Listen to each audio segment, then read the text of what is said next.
자, 이제 55페이지부터 이제 권리의 주체가 나오죠. 이제 중요한 부분입니다. 제1절에서 자연인 해가지고 제3자가 나오는데, 교재를 보기 전에 좀 내용을 좀 정리하고 좀 보자고요. 일단 먼저 용어를 좀 정리해야 되는데, 권리 능력이란 말이 나오고 있죠. 권리 능력. 개념은 이렇게 정리하시면 돼요. 권리를 가질 수 있는 능력, 이걸 우리가 권리 능력이라고 합니다. 그러면 누가 권리를 가질 수 있느냐, 이 문제에 대해서 우리 민법은 자연인과 법인만이 권리를 가질 수 있다라고 봅니다. 다시 말하면 권리 주체는 자연인과 법인입니다. 다른 존재들은 원칙적으로 뭘 갖지 못하죠? 권리를 가질 수가 없습니다. 자, 그럼 좀 생각을 해보자고요. 일단 자연인은 권리를 가질 수가 있는데 언제 권리를 가질 수 있느냐. 교재 3주를 보시면 사람은 생존한 동안 권리와 의무의 주체가 된다, 이렇게 나와 있죠. 그죠? 그럼 결국은 사람은 출생한 때부터 사망할 때까지 권리 능력이 있는 거죠. 다시 말하면 출생한 때부터 사망할 때까지 사람인 겁니다. 그럼 여기서 좀 생각해 볼 게 있어요. 출생하기 전이에요. 우리가 출생하기 전에를 우리가 뭐라 그러죠? 태아라고 하죠. 그럼 태아는 뭐가 없다는 얘기죠? 권리 능력이 없다는 얘기죠. 동의하시죠? 그렇죠? 출생한 때부터 사망할 때까지만 권리 능력이 있으니까요. 그러면 태아는 뭐냐에 대해서 우리 통설은 태아는 엄마 신체의 일부로 이해를 합니다. 다시 말하면 태아는 독립된 뭐가 아니에요? 사람이 아니고 엄마 몸속에 있는 뭐 간이나 뭐 폐나 심장과 같은 뭐를 엄마 신체의 일부로 이해하게 되고요. 원칙적으로 태아는 뭐가 없는 거죠? 권리 능력이 없는 거죠.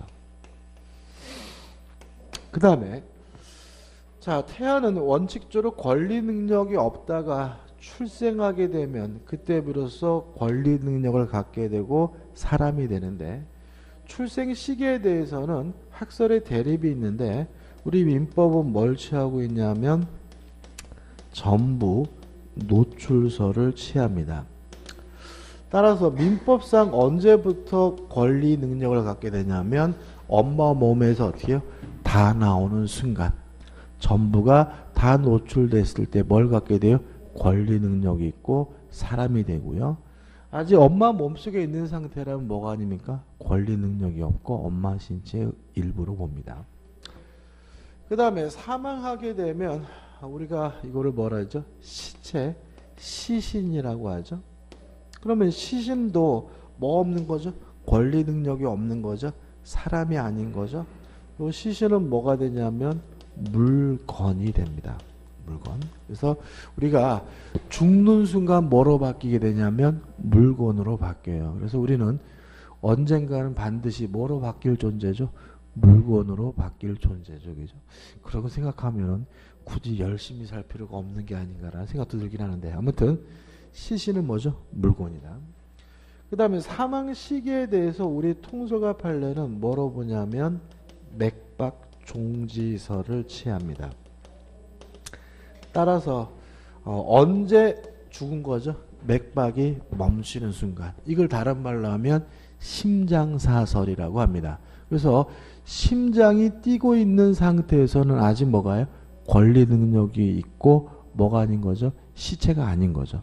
심장이 멈춰야, 맥박이 안 떠야 비로소 뭐가 돼요? 물건이 되고 신이 된다는 거 주의하시기 바라고요. 그래서 뇌사는 인정하지 않아요. 현행법상. 뭐는요? 뇌사는. 그죠? 뇌사는. 그러니까 우리가 뇌가 죽었다 하더라도 뭐가 뛰고 있다면요? 심장이 뛰고 있다면 법적으로는 아직도 뭐죠? 사람으로 평가된다는 거 주의하시 바라고. 일단 여기서 권리 능력이란 권리를 가질 수 있는 능력을 말하고 자연인과 법인에게만 권리 능력이 인정되고 자연인은 출생한 때부터 사망할 때까지 뭐가 있어요? 권리 능력이 있다는 걸 일단 기억해 두시기 바라고요. 그 다음에 또 우리가 기억해야 될 것이 뭐냐면 의사 능력이라는 개념이에요. 의사 능력이라는 말은 스스로 의사를 결정할 수 있는 능력을 의사 능력이라고 하고요. 이러한 의사 능력이 결여된 사람, 없는 사람을 의사 무능력자라고 하고, 의사 무능력자가 법률행위라면 뭐가 되냐면 무효가 됩니다. 일단 여기서 좀 먼저 생각해 볼 것이 뭐냐면 무효라는 말의 뜻이에요. 이것도 굉장히 중요한데 무효라는 말은 효과가 없다는 얘기거든요. 그럼 예를 들어서 매매 계약을 했는데 매매 계약이 무효예요. 매매 대금 줘야 된다는 얘기예요? 줄 필요가 없다는 얘기예요? 줄 필요가 없다는 얘기죠. 따라서 무효라는 말은 결국은 아무런 효과가 없다는 말은 이행할 필요가 없다라는 말이 되는 거죠. 동의하시죠? 이행할 필요가 없다라는 말은 이행하지 않아도 자기 행위에 대해서 책임지지 않는다는 얘기가 돼요.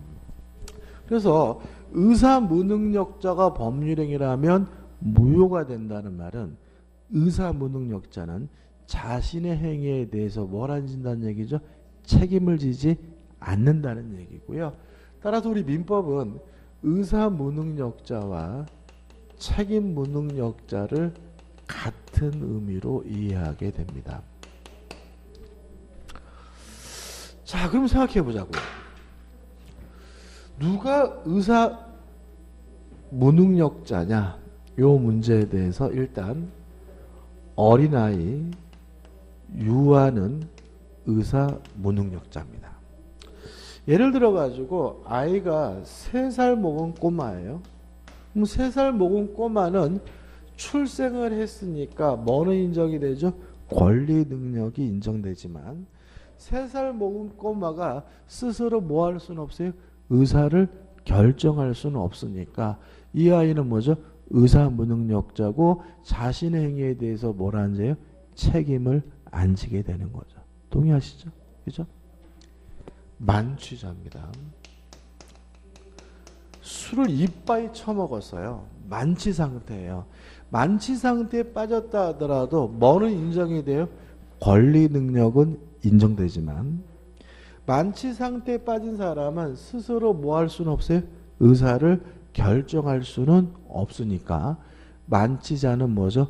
의사 무능력자고 만취 상태에 이루어진 행위는 뭐죠? 책임지지 않습니다. 여기서 뭐가 나오냐면 술 먹고 범죄를 저지르면 처벌을 깎아주는 논리가 나오는 거예요. 만약 이 사람이 완전 만취된 상태예요. 그러면 그 사람은 의사 무능력자고 자기 행위에 대해서 뭘 안 져요? 책임은 안 지니까 완전 만취된 상태라면 그 사람은 무죄인 거예요. 뭐인 거예요? 무죄. 근데 만약에 완전히 만취된 상태는 아니라고 평가된다면 그때는 뭐죠? 형을 뭐요? 깎아줘요. 그러니까 여기서 이제 어떤 일이 벌어져요? 술 처먹고 했으면 더 나쁜 새끼지 어떻게 술 처먹고 했다고 범죄를 뭐죠? 깎아주느냐? 뭐 난리잖아요. 그죠? 지금도 뭐 변함이 없어요. 그죠? 어제도 그 윤 뭐 하시는 분이 가슴 아프죠. 그죠? 그 고려대학교 행정학과 학생이더라고요. 부모 입장에서는 참 그 아들이 고려대학교 갔으니까 얼마나 가슴 뿌듯하고 그죠? 행정학과고 거기다가 또 군대는 또 뭐죠? 카투사더라고요. 어제 뉴스 보니까 장례식 할 때 그 우리 태극기하고 성조기하고 같이 이렇게 가는 시위대라고. 그 이유는 뭐냐면 그 사람이 뭐죠? 카투사였어요. 카투사 군인이었기 때문에 뭐죠? 성조기도 이렇게 미군인 거잖아요, 그죠? 뭐 그런 거 막 가슴도 아프고 부모 생각하면 막 가슴이 메어지긴 하는데, 그러니까는 이제 그 사람이 지금 뭐예요? 지금 문제가 뭐냐면 혈중 알코올 농도가 1.86이더라고요. 운전한 놈이. 1.86. 1.5, 1.5면 취소입니다. 그죠? 그러니까 면허 취소 상태고 만취 상태거든요. 근데 문제는 뭐냐면 현행 법제에서 만약에 만취 상태로 평가되면 무죄예요. 뭐인 거예요? 무죄. 근데 근데 이제 그러다 하더라도 우리 법원은 그 정도까지는 않아요. 무죄까지는 못 해주고 뭐죠? 형을 뭐요? 감경해 주거든요. 이게 이제 우리 법정신과 뭐죠? 우리 그 국민 정서와 반하기 때문에 요새 뭐 논란이 굉장히 많습니다. 근데 저는 뭐가 옳고 그른지는 잘 모르겠어요. 근데 우리가 조심할 것은 뭐냐면 이런 게 있어요. 원인에 있어서 자유로운 행위 해가지고 범죄를 저지르려고 일부러 술 먹었어요. 이런 놈은 뭐예요? 당연히 뭐죠? 처벌해야 되는 거예요. 무슨 말 아시겠어요? 그죠? 그러니까 예를 들어가지고 사람을 죽여야 되는데 맨정신을 못할 것 같아. 그래가지고 뭐죠? 술 먹고 사람 죽였다. 이런 놈은 당연히 뭐죠? 처벌해야 되고요. 그런 놈들은 감경하질 않아요. 다만 문제가 되는 것은 뭐냐면 자동차를 운전하면서 사람을 죽일 뭐는 없어요? 고의는 없었는데 이런 만취 상태에 빠져서 운전하다가 사람을 쳤다면 그 사람을 뭐죠? 처벌하는 것이 정당한가 아닌가에 대해서는 함부로 말할 게 아니에요. 이 논리는 우리 대한민국에만 또 그 보면 인터넷 보면 참 마음에 안 드는 게 외국은 안 그런데 이런 식으로 나온다고요? 아니에요. 오히려 외국이 더 철저해. 그러니까 그 사람이 음주 운전했다는 것에 대해서는 행정처벌, 뭐죠? 벌금 이런 거는 부과되지만 그 사람의 행위에 대해서는 별도로 평가하고요. 오히려 뭐죠? 선진국들은 무죄 판결을 때려요. 무슨 말 아시겠어요? 그러니까 그것이 옳고 그른지는 우리가 이 인간 호모사피엔스가 수천 년간의 뭐죠?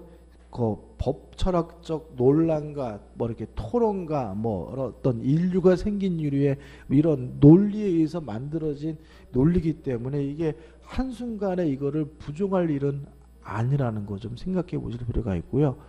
저는 개인적으로 이게 특별법 만드는 것에 대해서 조금 뭐요? 신중했으면 좋겠어요. 저는 항상 뭐가 문제냐면 우리나라가 이게 잊어버려요. 그러니까 어떤 사건이 벌어지면 그런 사건이 평상시에도 많은데도 불구하고 막 난리가 나.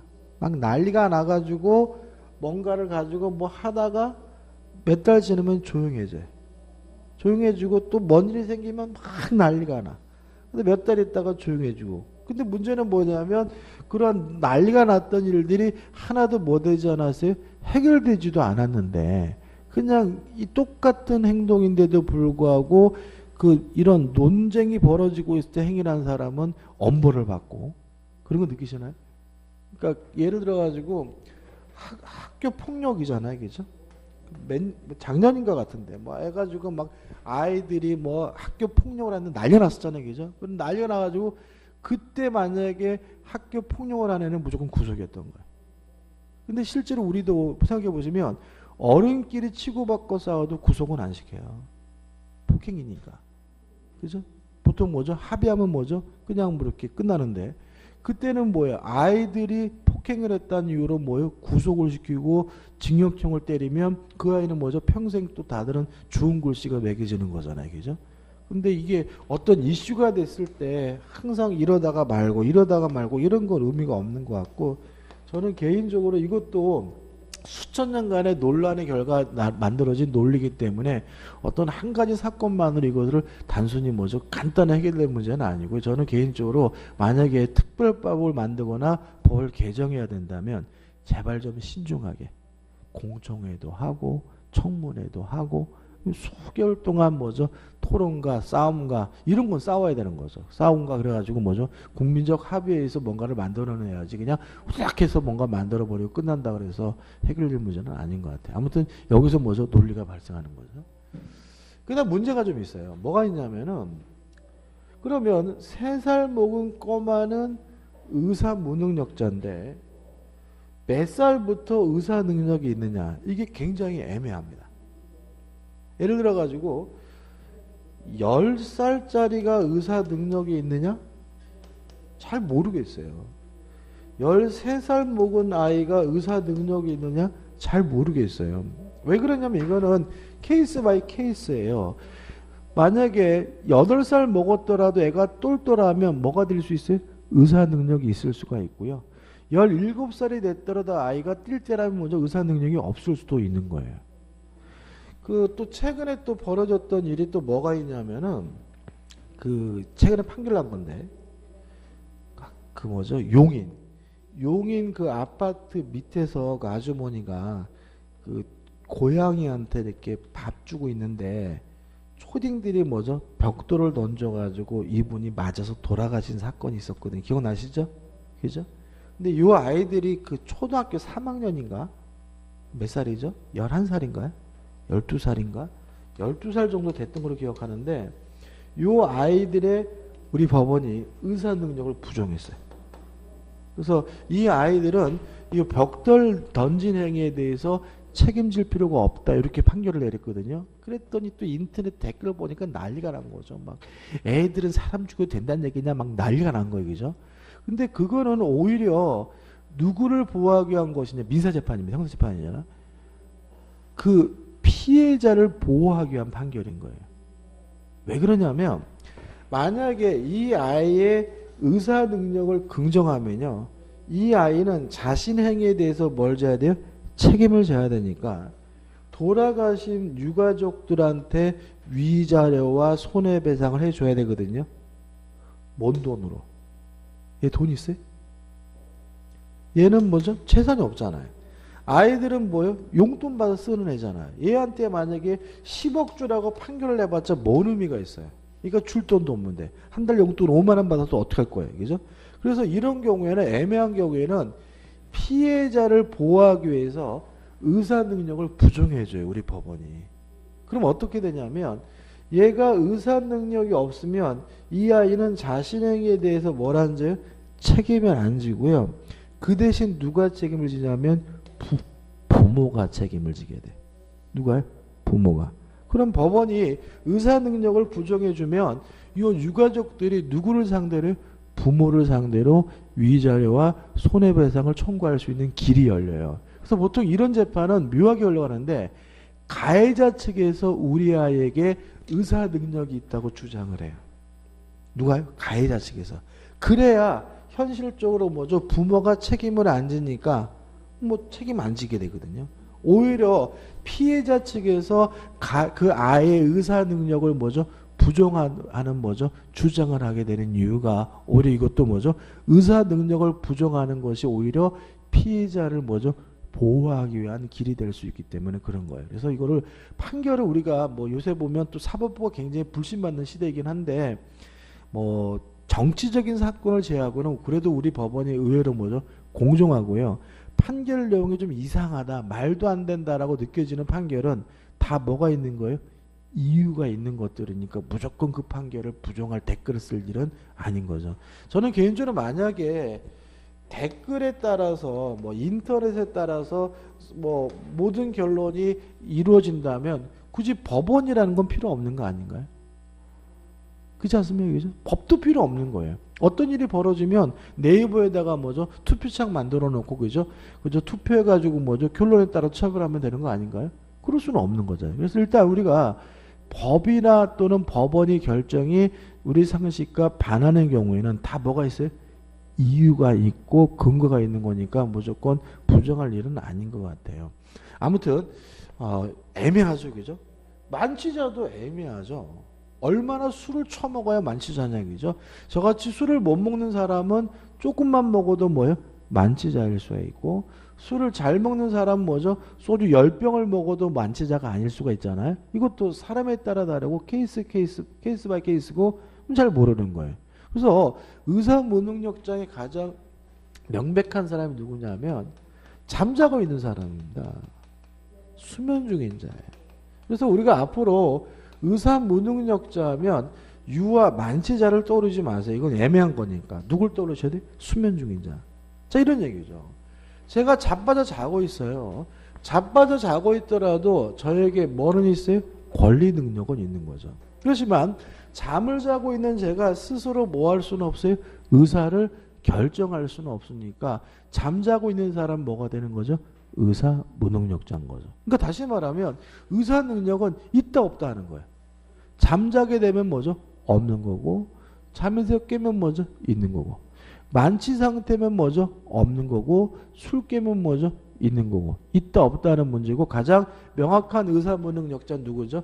잠자고 있는 사람이니까 앞으로 여러분들이 책을 보거나 문제를 보실 때 의사 무능력자로 나오면 만취자를 떠오르지 마시고 누굴 떠오르셔야 돼요? 잠자고 있는 사람을 떠올리는 것이 오히려 명확하게 교재 내용이 이해되니까 주의하시기 바랍니다. 일단 이거 가지고 이제 교재를 좀 보자고요. 자, 1번 권리, 능력, 시기와 종교에서 3조 제가 설명드린 내용이 나오고요. 그 다음에 2번 태아에 뭐가 나오죠? 권리, 능력이 나옵니다. 일단 우리 민법은 출생한 때부터 권리, 능력이 인정되니까 태아는 출생하기 전이니까 엄마 신체 일부고 원칙적으로 뭐가 없죠? 권리, 능력이 없어요. 다만 예외적으로 몇 가지에 대해서 태아에게 권리, 능력을 인정하고 있는데 이런 입법주의를 뭐라 그러냐면 개별적 보호주의라고 합니다. 이게 종교와 관련되는데 카톨릭 국가는요. 태아에 대해서는 권리, 능력을 인정해요. 카톨릭 국가가. 그래서 카톨릭 국가는 엄격하게 뭘 금지하고 있냐면 낙태를 금지하고 있습니다. 낙태를. 그래가지고 그 브라질이 유명한 그 뭐죠? 그 카톨릭 국가거든요. 아, 그 병명 까먹었네. 그래가지고 그 작년인가 보면은 그 무슨 그 이렇게 태아들에게 무슨 유전적인 병이 만연하게 되는데, 예, 소두증, 그죠? 소두증. 그래가지고 이제 그 카톨릭, 그쪽은 카톨릭 국가니까 아이를 뭐 하질 않아요? 낙태를 안 해요. 안 하니까 소두증에 걸린 게 명확한데도 자꾸 아이를 먼저 출생하니까 그 바티칸에서 그죠? 교황이 뭐 특별히 선언합니다. 그죠?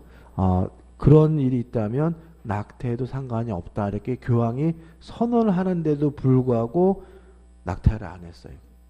그분들은. 왜냐하면 종교적 신념이 그 나라는 뭐죠? 태아도 뭐로 봐요? 사람으로 보고 낙태하는 것은 뭐로 이해합니까? 살인으로 이해하기 때문에 그런 나라들은 뭐죠? 태아에게 권리 능력을 인정해요. 그리고 뭐죠? 일반적 보호주의라고 하고 우리나라는 태아에 대해서 원칙적으로 뭘 인정하잖아요? 권리 능력을 인정하지 않고 예외적으로 몇 가지만 권리 능력을 인정하는 게 있어요. 그래서 넘겨보시면 56페이지 보시면 뭐가 있느냐? 1. 불법행위에 의한 손해배상 청구권은 인정해 줍니다. 태아에게 불법행위에 의한 무엇은요? 손해배상 청구권은 인정을 해줍니다. 그 다음 두 번째, 태아에게 뭐는 인정하냐면 상속권은 인정을 합니다. 뭐는 인정하죠? 상속권은. 그 다음에 여기서 좀 조심할 것은 뭐냐면 상속권이 인정이 되니까 무엇도 인정이 되냐면 대습상속도 인정이 되고요. 그 다음에 유류분권도 인정이 됩니다. 교재에 다 나와 있죠. 그죠? 여기서 용어 정리를 해볼게요. 자, 태아에게 상속권이 인정된다는 말은 이런 얘기입니다. 갑과 을이 부부인데 갑을 사이에 A라는 뭐가 있냐면 태아가 있어요. 이런 상태에서 아버지가 사망을 하게 되면 요 태아에게도 뭘 인정해요? 상속권을 뭐 한다는 거죠? 인정을 한다는 얘기죠. 동의하시죠? 그죠? 그 다음에 이런 건 어떨까요? 갑이 있고요. 갑에게 을병정이라는 아들들이 있고 정이 혼인해가지고 병과 혼인해가지고 정과 병사의 A라는 태아가 있는 상태인데 태아가 있는 상태에서 아버지가 먼저 돌아가시고 나중에 할아버지가 돌아가셨어요. 그랬을 때 이 태아에게 상속권이 인정이 될까요? 지금 어떤 상황인지 이해되시죠? 그죠? 아버지가 먼저 돌아가시고 할아버지가 나중에 돌아가셨어요. 이랬을 때 태아에게 상속권이 인정되느냐, 이 문제인데, 일단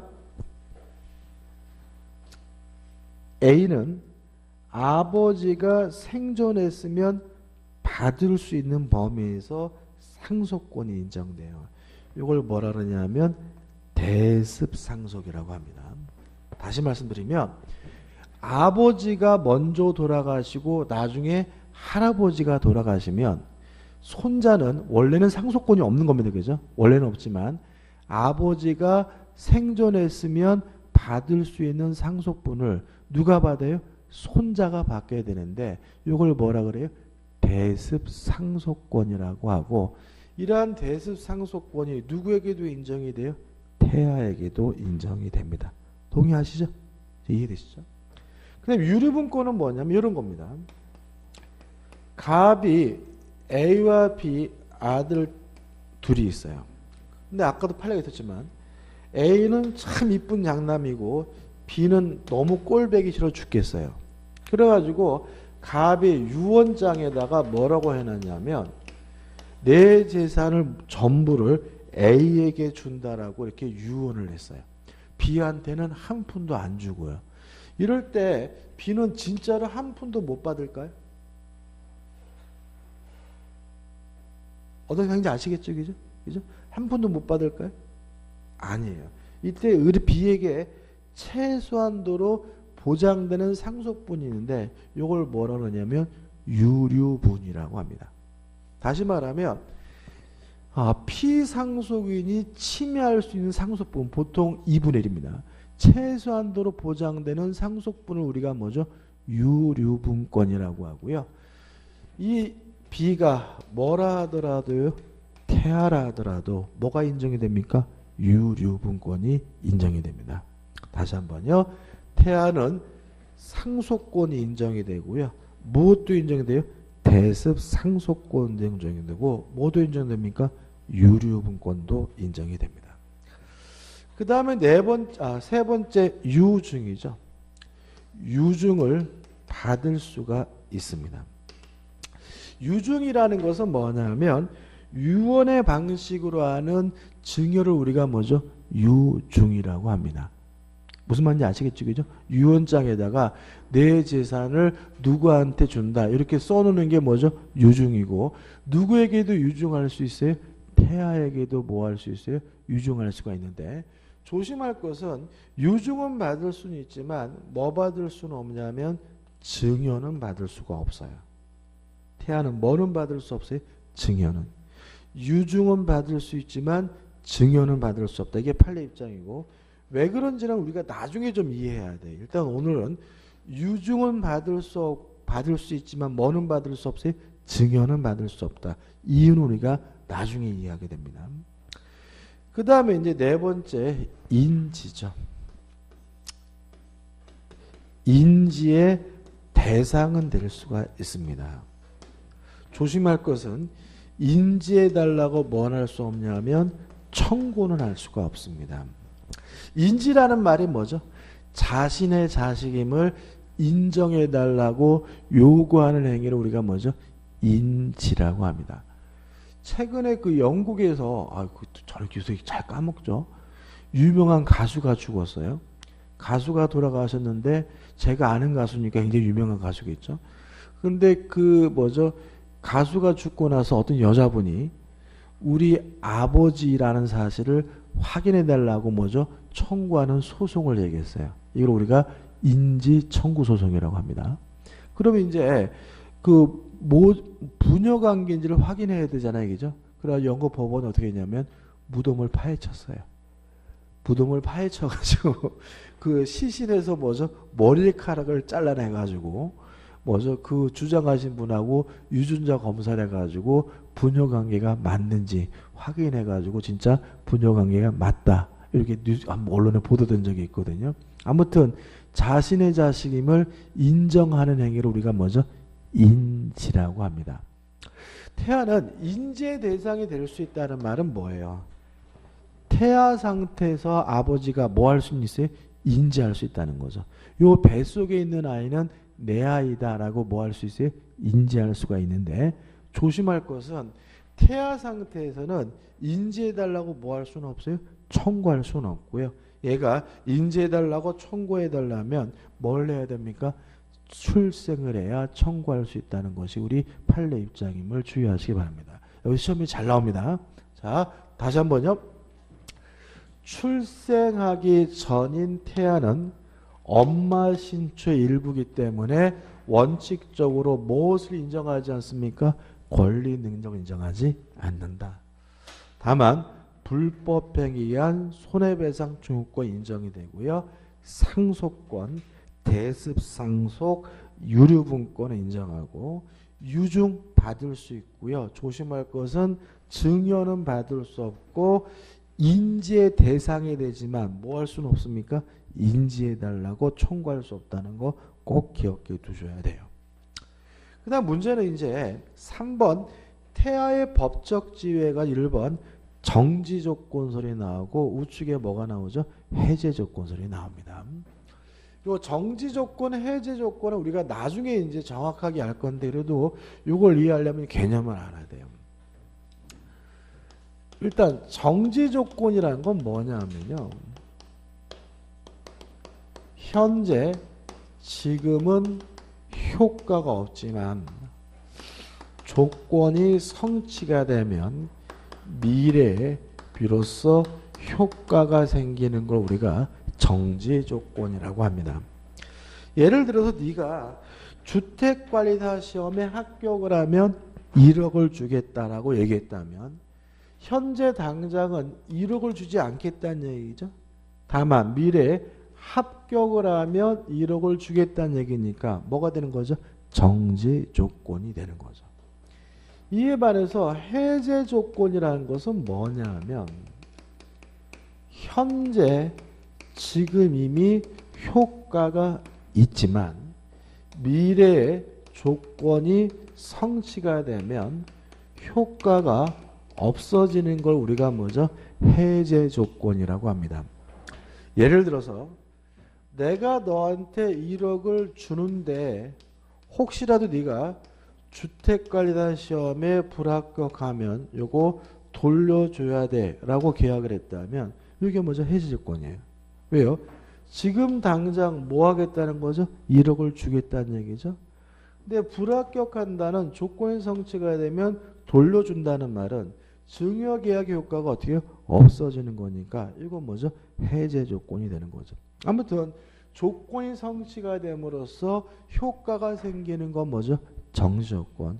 조건이 성취가 됨으로써 효과가 없어지는 것은 뭐죠? 해제 조건이거든요. 그럼 여기서 생각해 보자고요.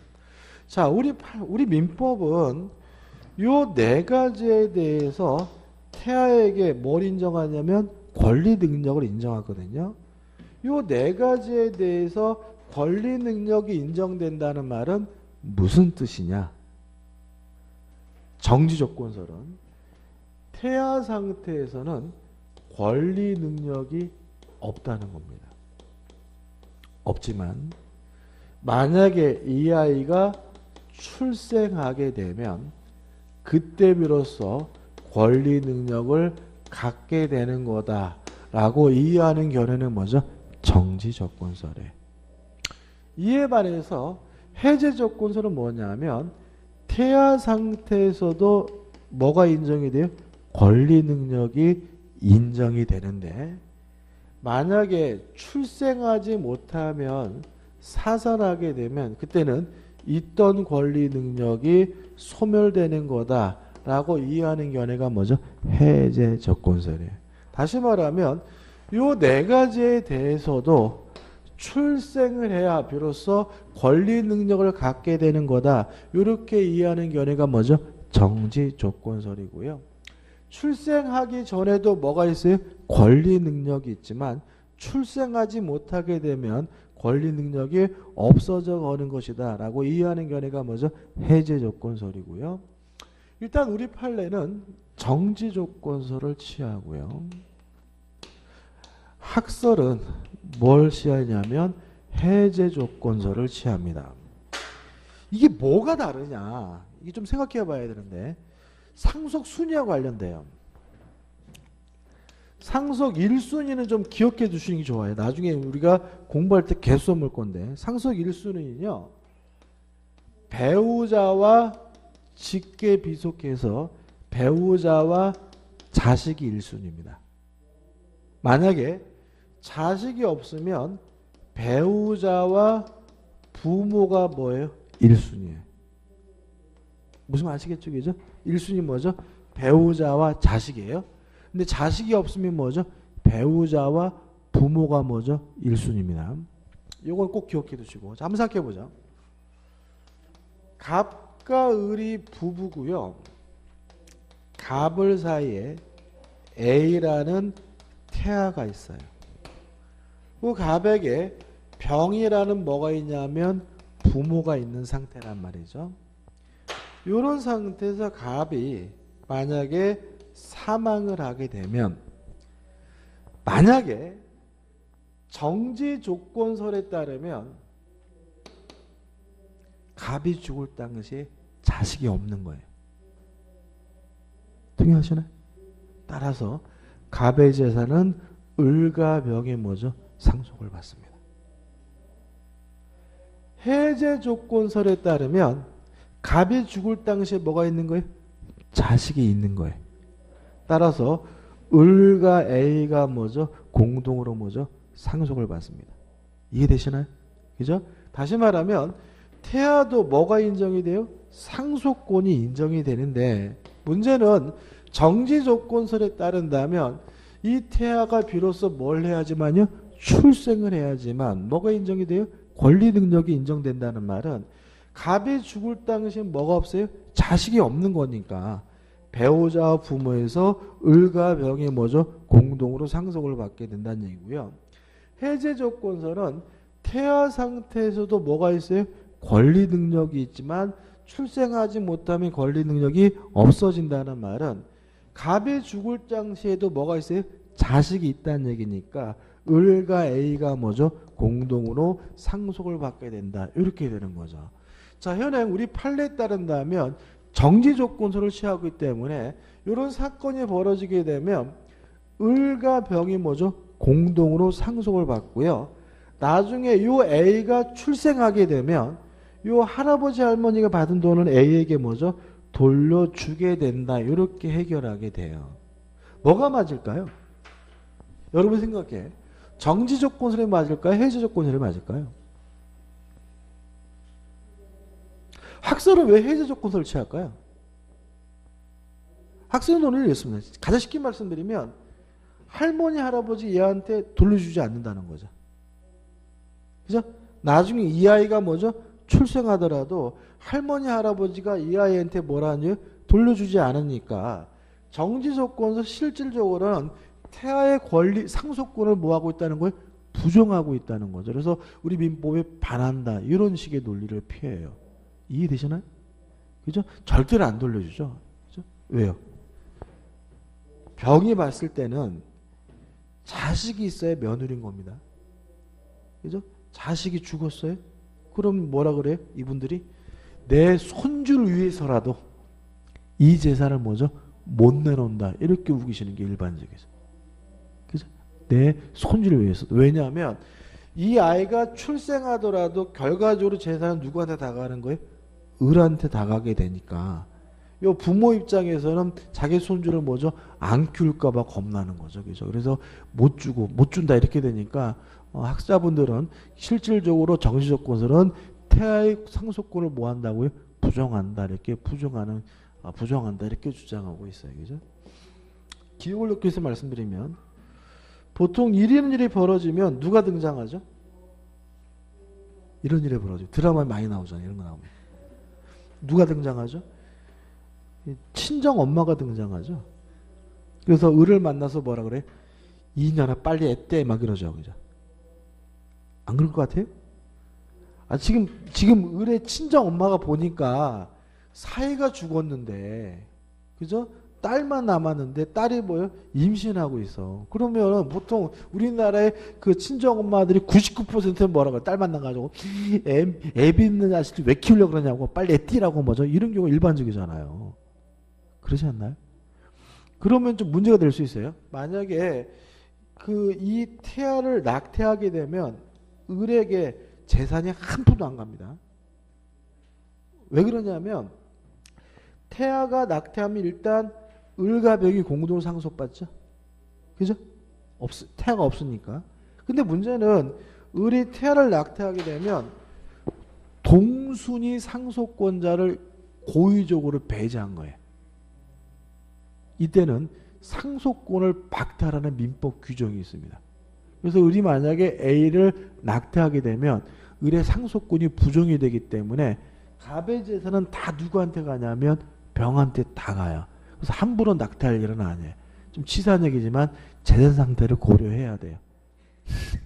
재산 상태를 고려해가지고 완전 개그지다 그러면 이런 얘기하면 안 되는데 낙태하는 게 나을 수도 있지만 좀 돈이 좀 짭짤하다 그러면 뭐 도덕적으로 그렇지 않은 거죠. 아이를 낙태하는 것이 오히려 더 불리할 수 있으니까 좀 신중할 필요가 있다 이런 얘기죠. 그렇죠? 아무튼 정지 조건서로 뭐죠?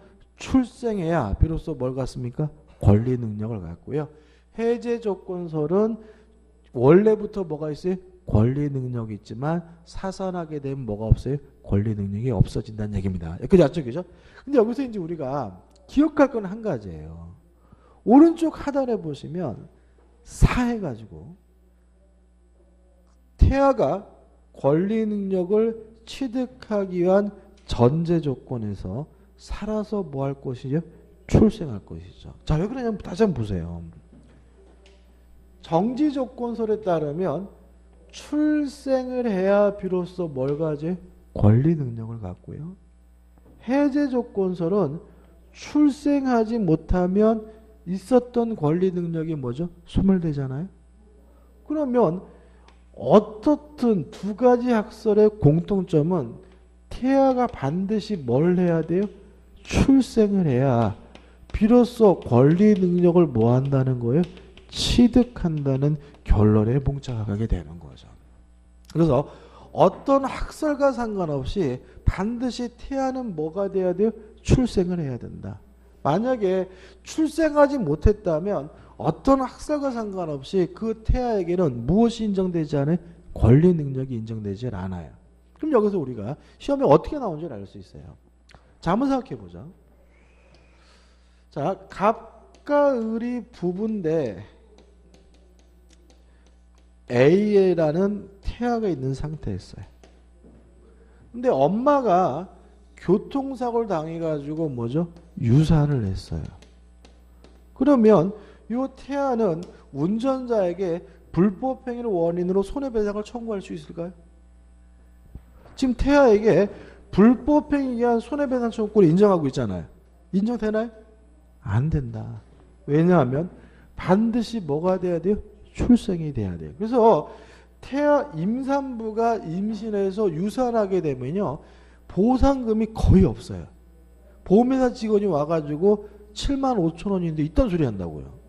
왜 그러냐면 일단은 이 아이는 먼저 출생하지 못했으니까 권리 능력이 없는 거잖아요. 그러니까 뭐예요? 뭐에 물어봐요? 엄마 신체 일부인 거예요. 그러면 이 유산은 아이를 죽인 것이 아니라 엄마를 다치게 한 거예요. 이해되시나요?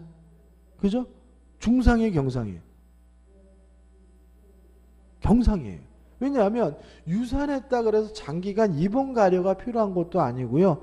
유산했다 그래서 신체에 장애가 남는 것도 아니거든요. 일반적으로. 그래서 유산은 일반적으로 뭐예요? 경상이고 통원 치료 가능하기 때문에 보상금이 거의 없습니다. 왜냐하면 태아는 반드시 뭘 해야 돼요? 출생을 해야지만 불법행위에 의한 손해배상 청구권도 무엇도요? 상속권도 인정되고 그런 거거든요. 다만 만약에 이 아이가 교통사고를 당해서 장애를 입었고 출생을 했어요.